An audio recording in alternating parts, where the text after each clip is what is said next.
Hello, everybody, and welcome to this very special Wednesday morning edition, not about Tehillim, Psalms, which we started last week, but we have this amazing, special, unique opportunity to hear directly from Anthony Julius about his new book and in his New York book tour.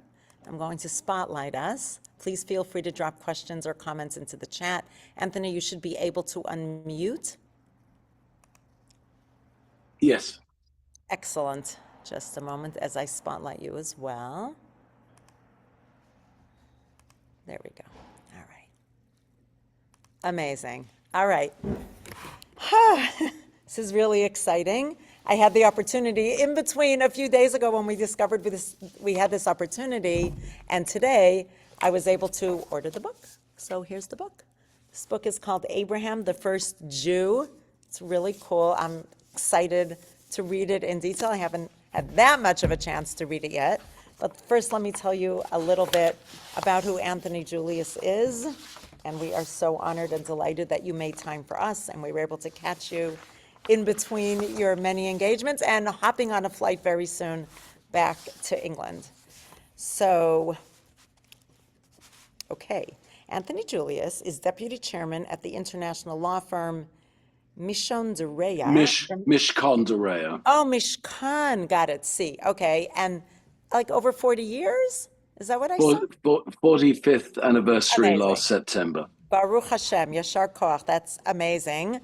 And holds the chair in law and arts in the Faculty of Law's UCL. I apologize, I'm not that familiar with the universities in England. As a lawyer, best known for his successful defense of historian Deborah Lipstadt in the libel case brought by David Irving, and that was on the veracity of the Holocaust denial, and about anti-Semitism. And in fact, you are very well known for somebody who publicly and openly speaks about anti-Semitism, which is such a difficult topic to speak about.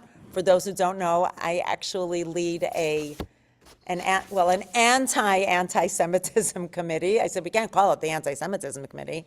And we are dedicated to education and allyship. We're having one of our programs this Saturday night in person, where we are building bridges with the African American Christian community in a relaxed setting, and talking about Rabbi Heschel and Martin Luther King Jr. and because they built bridges between them.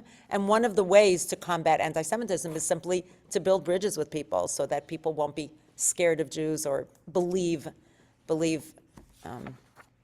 negative and false claims against Jews. So this really spoke to me immediately, even though the topic today is not actually anti-Semitism. I get that, but that's okay. But Anthony did promise me that as he gets towards the last chapters of the book, he will touch on anti-Semitism. So, you feel free to do that. And continuing as a scholar, Anthony is the author of the widely praised Trials of the Diaspora, History of Anti-Semitism in England, amongst other books. So that's a little bit about you as a person. I know you also have a number of children with beautiful names and a dog, because I saw that in your WhatsApp picture, so that was delightful to see that. And I was reading some of the comments and the accolades about your book. So we put that into our email, this brilliantly original, that's awesome, and often deeply moving book, which is what makes me excited to read it, tells the story of Abraham, to set out a narrative of faith, and I think we so need that today. Our faith is also in crisis at this point, given everything that's going on. So I love the idea that Abraham, as the father of monotheism, the one who introduced it to the world, we have an opportunity to hear about him in depth and breadth that perhaps no one has ever done before. So continuing on, that a narrative of faith, the relation of faith to reason, the abiding tension between claimed conviction and inescapable or tragic questioning. And continuing on, I'm sure you will talk about that, a unique and searching masterpiece. Amazing, beautifully written, provocative and wise, fascinating and profound, scholarly and playful, philosophical and aesthetic. It is an original and compelling hybrid that brings Abraham to life. I have to say that's one of the things that I'm passionate about, is bringing characters in the Torah specifically the Torah, also the whole Tanakh, but specifically the Torah to life. So I'm really excited to read it, and I'm even more excited to first hear about it directly from the author himself. So, Anthony, if you could start, if you don't mind, I mean, you can start out however you want, but I was really curious as to what brought you to this place that you even want. It's a little divergence from what you've done before. So perhaps you could tell us a little bit about that journey and what brought you to a place where you wanted to speak and write about Abraham and Abraham, and also why in this way, if you don't mind. So thank you. First of all, thank you very much, Rabbanit. Bracha, much appreciated. Have the opportunity of speaking to you and your Kehillah. I have a good friend who is a dear friend of one of your congregants, Seth Aronson, and so I feel already a connection with the shul. Great, it should So only deepen. that would be very nice. So I first read the story, and in particular, I first read the Akedah when I was a kid. I was 7 or 8 years old, and I was reading a cartoon version of the Torah, strip cartoon version that begins with the creation of the world and ends with Moshe's death. You could probably still buy it on Books or Amazon, but it made a huge impression on me. The story made a huge impression on me. I remember the three squares of these cartoon figures, Abraham and Isaac, and the shock of the story was very great for me, partly because of its sheer unpleasantness, but partly also because this was a father doing something horrible to a son. And to an 8-year-old boy's sensibility, it suddenly, in its rather disturbing enlargement of the possibilities of the father-son relationship, it made a big impression on me. It was an impression that was not mitigated by the last minute outcome. The fact that the sacrifice was not made, and that an animal was found as a substitute, this didn't make the story any less shocking for me. Partly, I think, because the readiness to kill was the completed violation of the father-son bond, regardless of what happened thereafter. So it just stayed with me. And from time to time, every year, one has a chance to think about it. I registered that it was a topic of considerable interest to Jews. Everyone has an opinion about the Akedah. Everybody thinks they understand what it means, but everyone wants to talk about it too. It's not one of those conversation topics where people come in with their views and leave with their views intact, not having learned anything.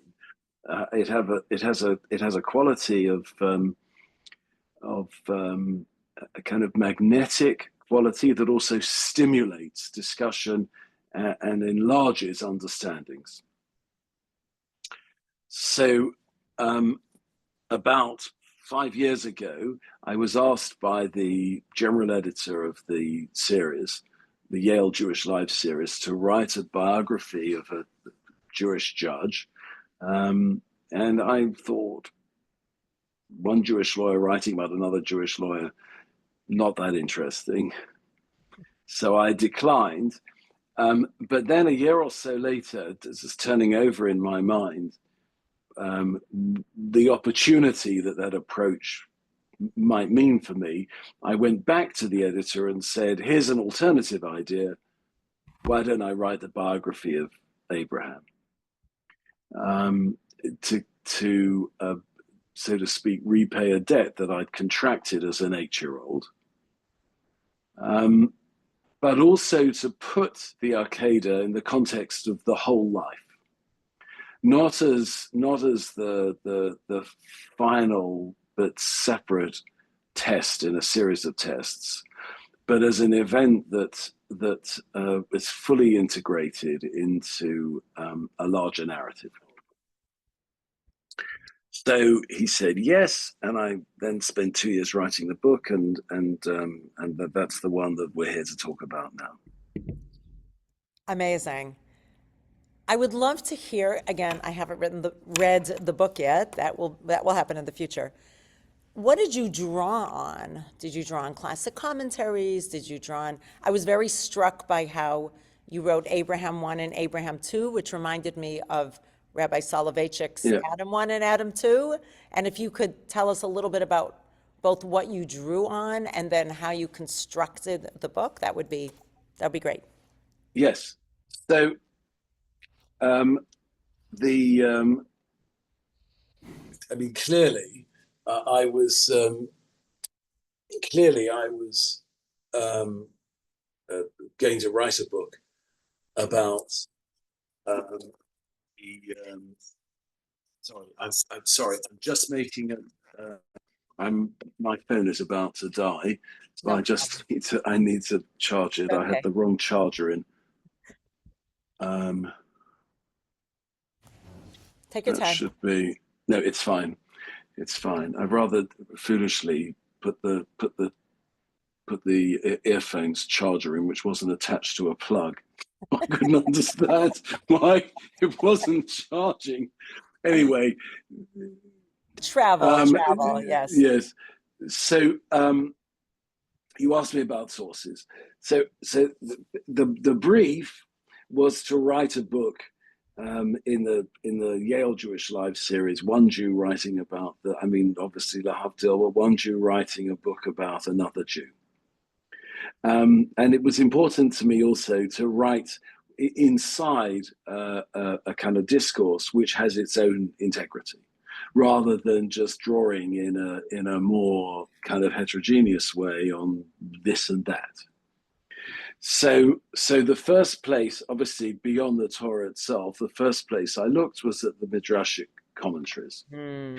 And what those commentaries made clear is that the understanding of Abraham is an understanding of a figure that has a very significant, if you like, back history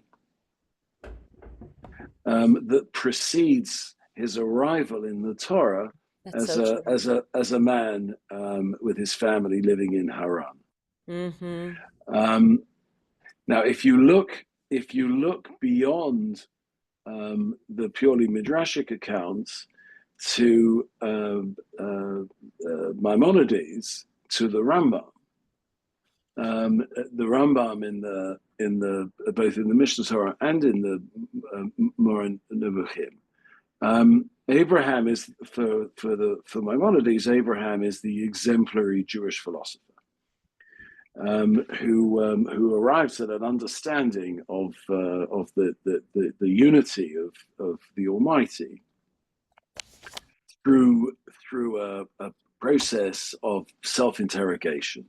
He goes on a kind of intellectual journey, which takes him out of his polytheistic society, and he arrives at a conclusion that there is only one God who is in charge of the universe.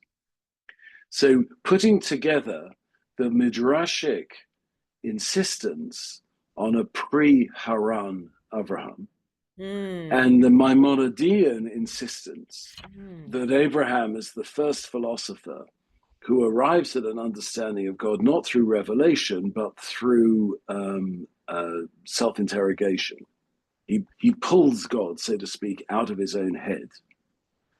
I took that as a mandate to imagine an early Abraham brought up and educated in the Sumerian city of Ur of the Kasdim, Ur of the Chaldees. And I asked myself, what kind of a person would grow up in a polytheistic society and then reject it in favor of an entirely different set of intellectual positions? And the conclusion I came to is that that person would be a person of tremendous energy and boldness of imagination, someone really indifferent to the influences and pressures of his society, ready to think thoughts that hadn't been thought before him, and indifferent to the pressure of convention. I'm just loving that because it paints him as a real person. Yeah. So, so I then thought, well, that's really a kind of also an exemplary, independent-minded person, Yes. Yes. Yes. who answers only to himself and his sense of what is correct. Mm. An amazing role model. Amazing. Yes. Beautiful. So I call that Abraham 1. And I imagine that he goes out into his society and starts saying to people, you have to imagine a highly traditional society. And he goes out into that society and essentially says, start thinking for yourselves. Don't accept what your parents, what the priests tell you. Don't submit to the authority of your rulers, the King Nimrod. Things don't have to be as they are and always have been. Things can be different. So I imagined that this presentation, which is not to be characterized as preaching because it doesn't have a kind of religious dimension, in the sense that Abraham is not saying to people, don't follow that church, follow this church. He's saying that his own conclusion is there is one God in charge of the universe, but he's saying independently of that, just think for yourselves. And clearly this has a political aspect. You can't, in a what is essentially an authoritarian monarchical society, you can't run around telling people to think for themselves without coming to the hostile attention of the rulers. Mm-hmm.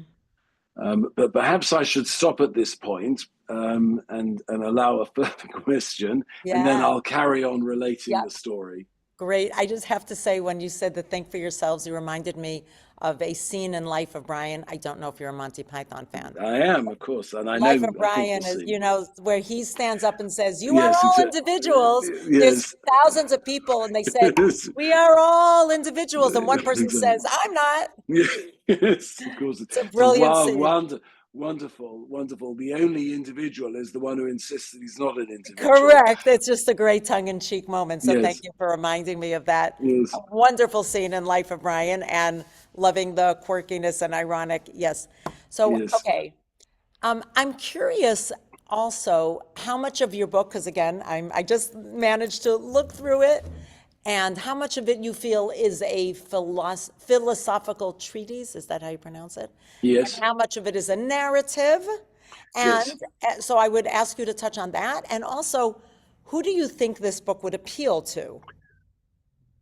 Well, it's not a it has a philosophical aspect to it, but not in, I hope, in a scary way. Uh-huh. It's just that it takes ideas seriously, and it asks the question. Really, it's a psychological question. Asks the question: what kind of a mind is drawn towards um, dissenting, abstract propositions? So you're brought up to hold that A, B, and C are true. Hmm. And at a certain point in your life, you separate yourself from those propositions and say, well, they may be true, but on the other hand, here's an original thought or kind of meta thought. Maybe they're not true. Maybe it's D, E, and F. So I ask, what kind of a mind Mm. is ready to alienate itself from its surroundings and ask those questions. So it's more psychological than philosophical, Ah, but but psychological. I love but that. Yep. but yet there is a very strong, not just narrative, but I would say a novelistic thrust in the book. So I imagine a dialogue between characters. I write out conversations. And chapter 4 of the book, which is all about the Akedah itself, I follow the father and son up the mountain, and I try and get inside their heads and talk about what's transacted on that mountaintop in a highly granular, detailed way. But to give an example Yep. of the narrative, I can carry on telling the story. So Terah, who is Abraham's father, is heavily invested in the standing of the family in the society of Ur, and is worried that Abraham is putting that in jeopardy with all his subversive talk. And he can't control his son. Right. So he goes to Nimrod, the ruler, and says, this is not good for you, and it's not good for me to have this young firebrand, this maverick, running around telling people to think for themselves. Please help me and help me help you. Bring him in for some tough questioning. So Abraham is arrested, and he's brought in front of Nimrod. And the large part of chapter 2 is about the meeting of those two men. And I think of it as a kind of a disputation where Abraham argues for independent thinking, and Nimrod argues for the thinking associated with submission to authority. Mm-hmm. And you imagined that? Is that your imaginings, or is that? Yes, I write out this dialogue and I draw on multiple sources. There is a midrash which is all about the encounter of Abraham with Amazing? Nimrod, and I kind of take off from there. The midrash is very short. It's all about Nimrod just seems a nitwit. In the midrash, he says It's that often black and white people are yeah, painted he black and says white. that Nimrod says fire is the most important thing, and then Abraham says, "Well, why can water extinguish it?" And then Nimrod says, "Well, Oh, water is the most important thing," and then Abraham says, "Well, then why can the application of water to fire turn water into steam?" And I mean, he just endlessly is getting the better of this rather stupid person. So I thought more interesting to level the playing field a bit and give Nimrod good arguments, so that between the two of them, in this very adversarial context, they can explore the issues at stake. So nice, I suppose nice. You across wrote a many midrash pages, on a yes, midrash. I kind of did a midrash, exactly. I did a midrash on a midrash. Yeah. Um, Across many pages.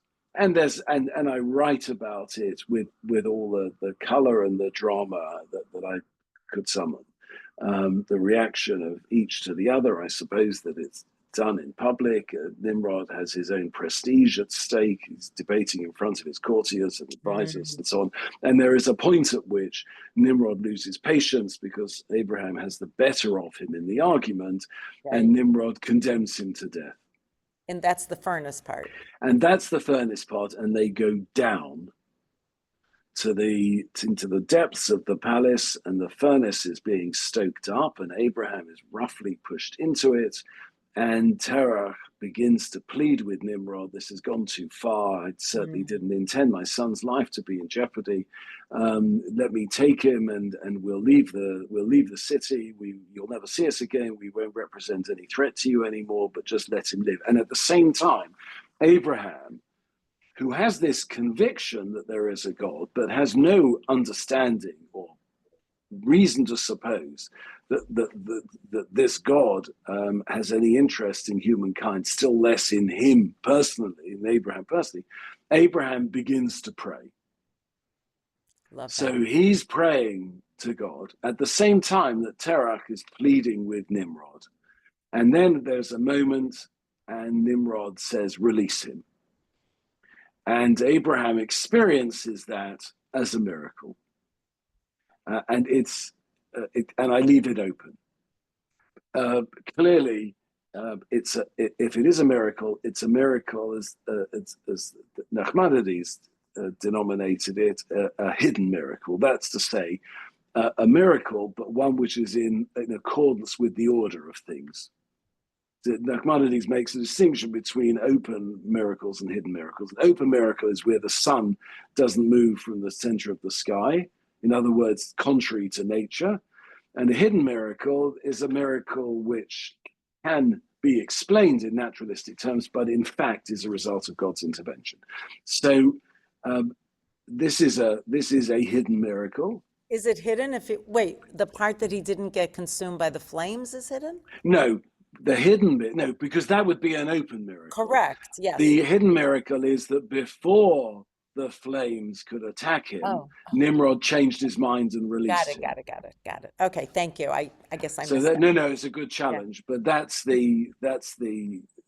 It's true that there are some midrashic explanations which suppose Abraham standing in the middle of a flaming furnace being untouched by the fire. But I suppose that the flames haven't reached him yet, to give that quality of hiddenness to the miracle and leave open the possibility of a naturalistic explanation. But what matters is what Abraham thinks. He treats it as a miracle. And at this point, what becomes clear to him is that there is a limit to thinking for yourself, independent-minded reason. There has to be a place for faith, for reliance on the Almighty, and in turn, a subordination to the Almighty. And he becomes a different kind of Abraham. He becomes a man of faith who subordinates himself to God. And that's Abraham too. And it's at that point that Abraham is introduced but in the Torah. Amazing. Okay, I'm just like absorbing all of that. Just give me a moment to put my thoughts together because I'm just so loving this.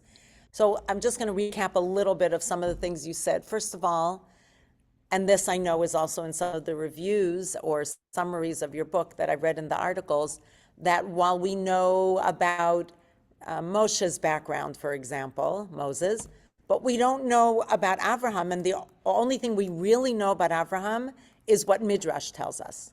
And it seems like our sages also felt that dearth, and so they made up, the story of the idol. It was yes. 3 years old, but that's, a separate thing. And so many children, I think, or even adults growing up think that's in the Torah because that's one of the stories that they hear. But what it speaks about is an autodidactic and an iconoclastic person.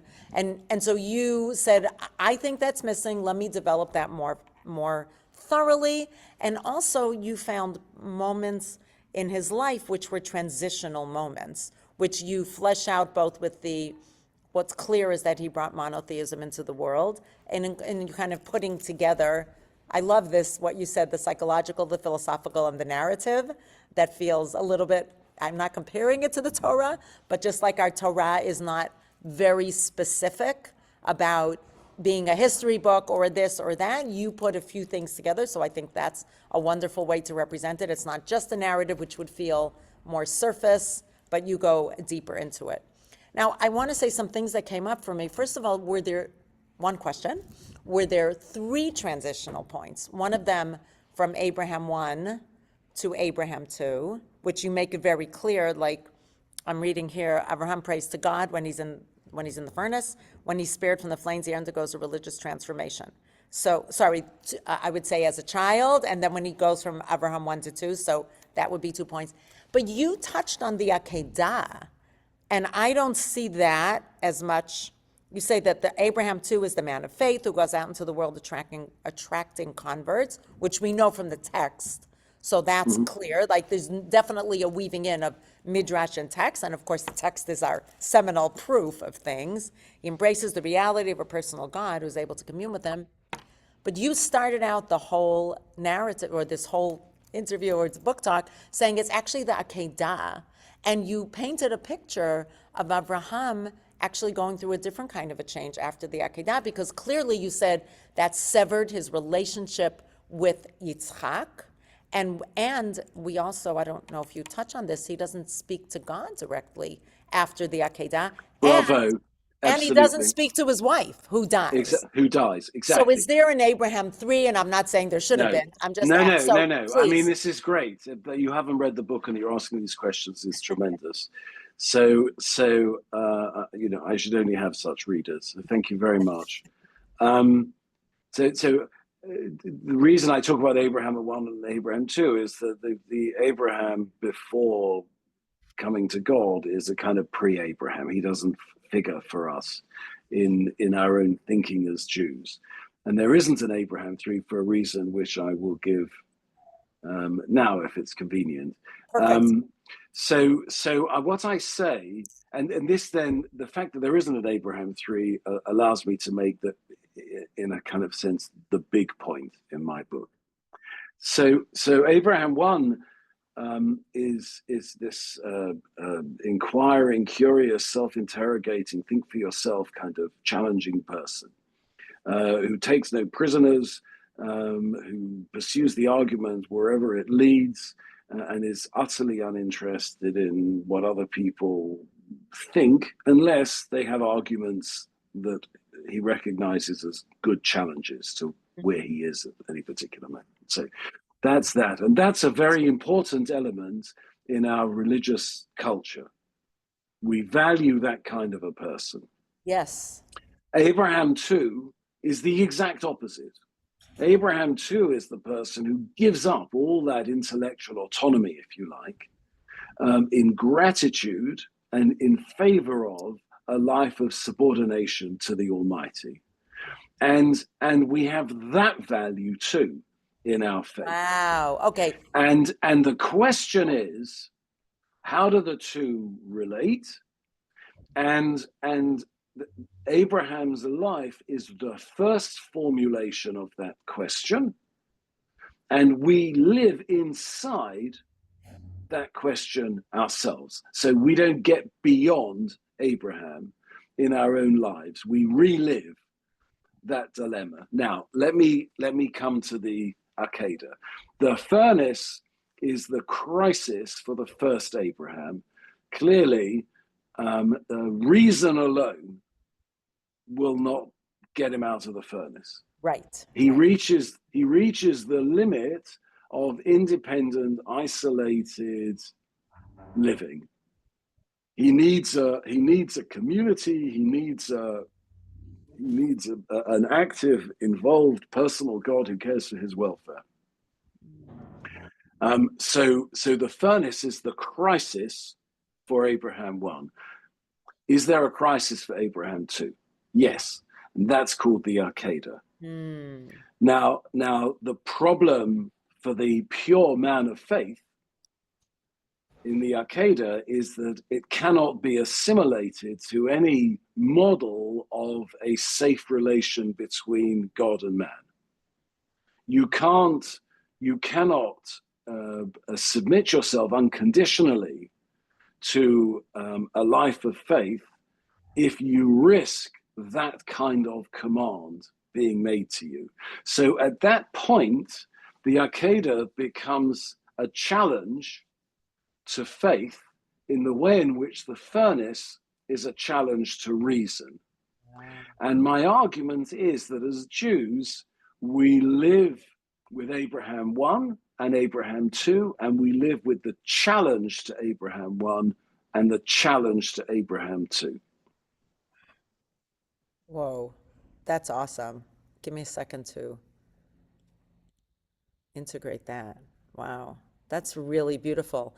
I love the way you're leaving it as there are no neat answers. No, it's You're not trying absolutely to wrap it up with a bow and make it not pretty. at all. No, that's very well put.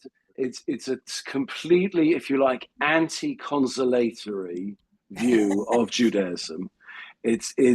Judaism is difficult and jagged and problematical, and the pieces do not fit together in any one life. And there is no equilibriate position reconciling faith and reason. We lurch from one side to the other, and we need to live with the limitations of the lurching. You know, that reminds me of the ongoing and never quite resolving issue of hashgacha pratit, of God having a personal involvement in us and in our world, and yet we have bechira chofshit, that we can choose what, that, like, it's Yeah. impossible to resolve, and yet Yes. we live with both of those together. Yes, exactly. So many Yes, people exactly. want to resolve it, right? So Yes. it seems similar to me that we believe in both, Yes. and we can never resolve it, and yet it's addressed a million times, and people try to resolve it. We have to live with the contradictions. Yes, live with the It contradiction. doesn't mean being complacent about them. It Yes, doesn't mean correct. saying, well, it's all a mystery and who knows, and and pass me the smoked salmon bagel. Yeah. It's all very difficult, and it's troubling, and it kind of drills away at us and leaves us uncertain and without any real sense of stability, but we can't leave it alone. The fact that we're still talking about the Akedah is an indication of the vibrancy of our religious culture. So you see it And as vibrant as opposed to yes, like over, I think that's important to say, as opposed to no stable ground can feel very rocky. I kind of I suppose it's also a temperamental thing, which is why I say that in the end my approach is psychological, and beyond that, it's also personal. It's the way in which I have been able to make sense of my own Judaism. Yeah. I've stopped trying to find some perfect point of equilibrium, some Mm, Archimedean point where I can say, I got all the answers. I lead a fully intellectually faith-based life, and all is good. I think we struggle, and then we die, and that is the Jewish life, and it's a very elevated and demanding one. But I think it's remarkable, and there is no other kind of life that I could imagine ever wanting to lead. wow, that's really powerful and gave me goosebumps when you said that. I think that's really remarkable. I love that word to describe it. I I feel like, okay, so I do want to address some of the questions. I know you're going to have to leave a little bit before 12. But I'm thinking that you're giving a few messages, not one message, because let me just take it for a second into our everyday world, not necessarily specifically Jewish, but I'm thinking of things like social media, which is so insidious. And social media is all about following what people tell you to do, not thinking for yourself, but they follow Yes, those who think exactly the same and find yes, it very hard to challenge, which does lead into anti-Semitism because the problem, that people yeah, swallow that. So that's, I feel like, very much one message, which is, at least this is the way I hear it, there is an emet, a truth within us, and instead of just following blindly, we need to really think for ourselves and see, well, where is the truth? Because Abraham, realized there's more to all the pieces of his life. Or at least I haven't quite assimilated all the pieces. But that feels to me like a very strong message to give, that not to, like, Abraham 1 and Abraham 2 must have been together within Abraham. It doesn't feel, right? Did he completely leave alone Abraham 1? No. I assume that somewhere within him he was still thinking of on his, course, of course, and the of course. Midrash says that he came to the realization. I mean, you say it's the furnace. There's a different Midrash there's a different Midrash that says that he said it's like a castle burning. And if a cat, right? And I don't know if that's in your book, but if a castle is burning, he said, "Where's the owner of the castle?" Yes, yes. Yes. I mean, I So find that, but yeah. that's a. Sorry, I don't want to cut across No, you. no, it's good. I talk about that Ah, because I think it's a fascinating example of how the rabbis raise a question and then give only a partial answer to it, right. leaving open the Very. possibility of challenge, Yes. because um, that's, I mean, for those people on the call who are not aware of the story, Abraham is traveling. He sees a house that's burning down, and he says, "How can there be a house that's burning down without an owner?" And then essentially God appears and says, "I'm the owner," and that's taken to be a part of the monotheistic revelation. But the problem is, it also raises the question: if God is the owner, why is He allowing the house to burn down? Correct. Yes. And no answer is provided to that question. Yes. So the rabbis, in answering one question, of course, typically raise another question which they don't answer. Yeah. So this Shabbat, I gave a short Dvar Torah about that Rav Adin Steinsaltz, who says that Mishpatim, which has 53 laws and came just after the revelation, and we wouldn't have expected it to go from the lofty heights to everyday kind of laws, and there are laws about assault and battery and thievery and kidnapping and things like that. Yeah. And he says this teaches us that the Torah and God are not here to answer why, but how to live your life, which adds Right. one more piece to what you were saying.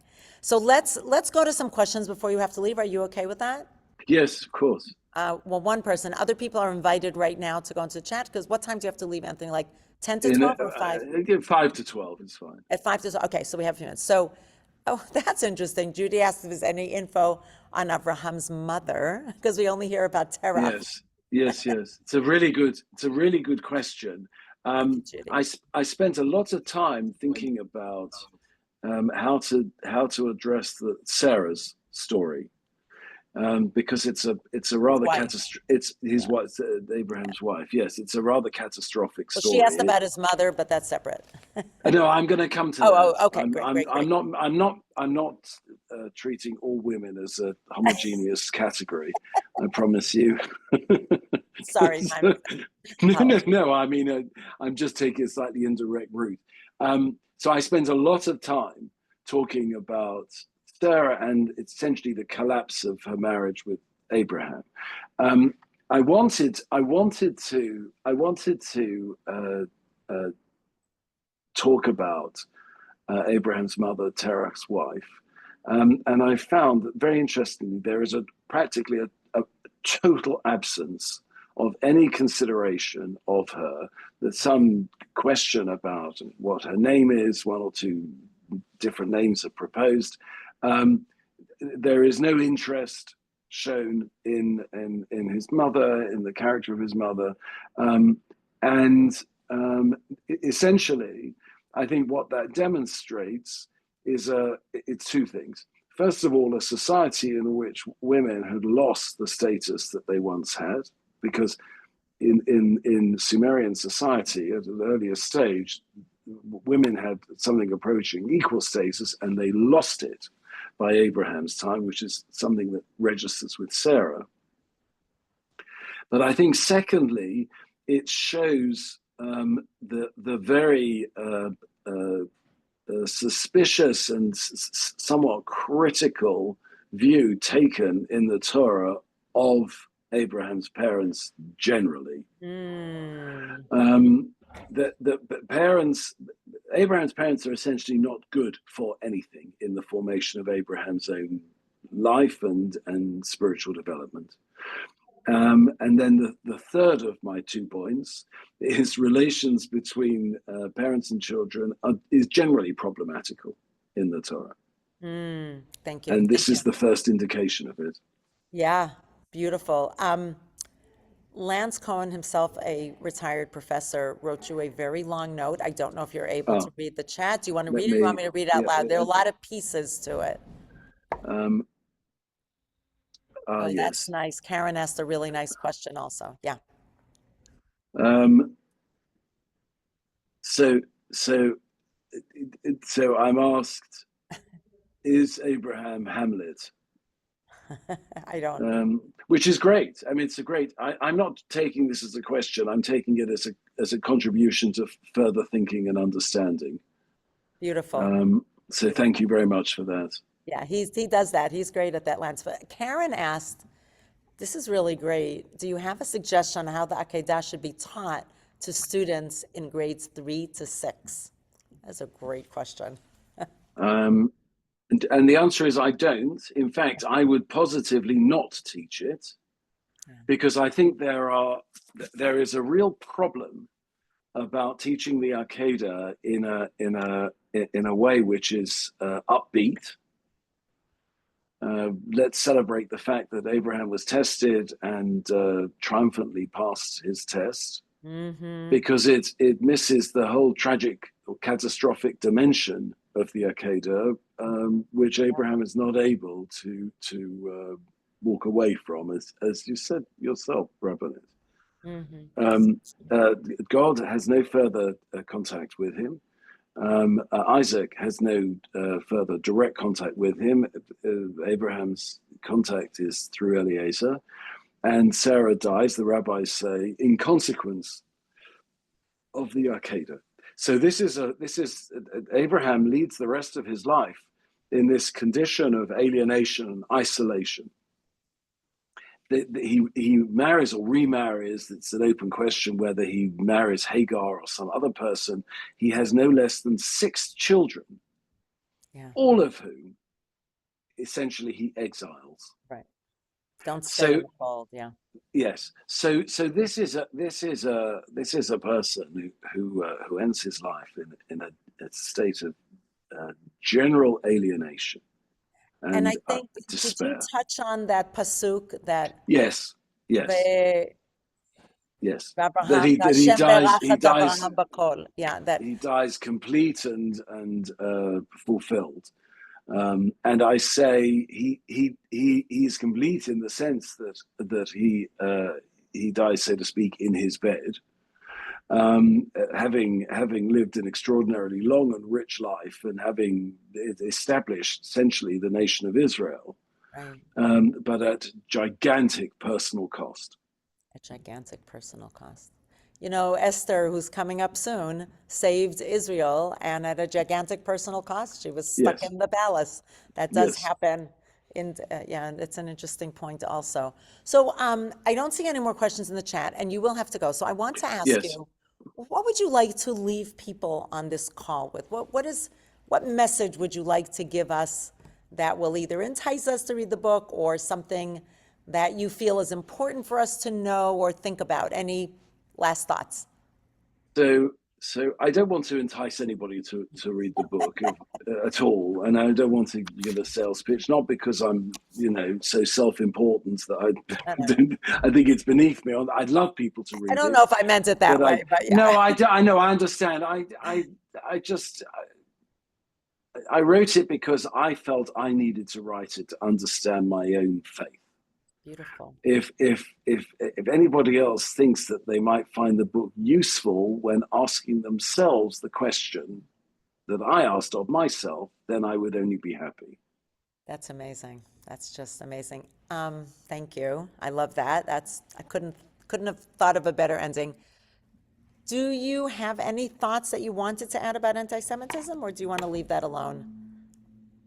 I was so happy to write this book as a way of thinking about being a Jew, which was independent of the hammering on our walls by our enemies. Yeah. So I want to keep this hour separate from all that vile Narishkeit. Yeah, that's like part of our lives. Let's have a little oasis in the middle. Exactly. About faith and I think you're really giving credence and weight and space for people to have questions and for people to not have perfect answers, which a lot of us grapple with. There are many sects in Judaism that have kind of this blind faith and don't allow questions. There are those. And that's the way I was certainly taught the Akedah when I learned it in grade school, or as much as I learned it. And, giving people permission to think for themselves and believe in God and find, as you said, remarkable faith in Judaism and that it offers so much. I personally love the how. The why just leaves me, hanging somewhere and bereft. So that's how I personally think that I resolve it. But I think that different people could connect with different parts of the book, perhaps also. Yes. Maybe not with all the different parts of Abraham, but see parts of themselves in different parts of Abraham's journey. Yes, And I would be very happy if that was so. exactly. And that feels, we just had a presentation on really gorgeous, on poetry, somebody from our community who made this really critically acclaimed, she was producer of a critically acclaimed movie called After, and it's poetry about the Holocaust, but really beautifully done. And I remember at the end, when she was interviewed, she said, because she was there in person afterwards, and she said, you don't have to have every poem that we did or every scene touch you.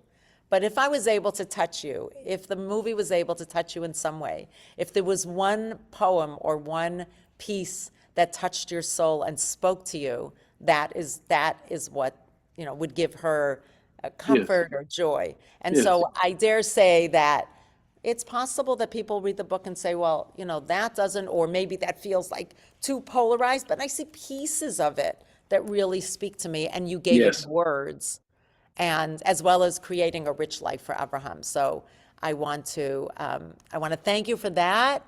And there's another thought from Lance if you want to read it. And love it, Karen wrote, truly stimulates our mind. That is a good enough answer why we should read this magnificent and original book. There you go. Thank You you just very got a much. shout out. Thank you. We Thank you wish you very safe much. travels. We hope for more Thank you so opportunities. much. Thank you very much, and you're welcome to go off and get on your other call. Thank you. And be All well. the I'll very stay on best. with the group. Okay. Much appreciated. Bye-bye. Bye. Bye bye.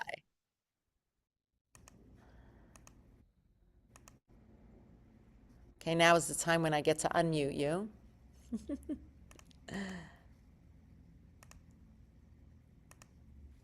Okay, now people should be able to unmute themselves. Yes. Yes. Okay. You did a great job, Bracha. Thank you. Thank you. I'm just going to stop the recording, guys.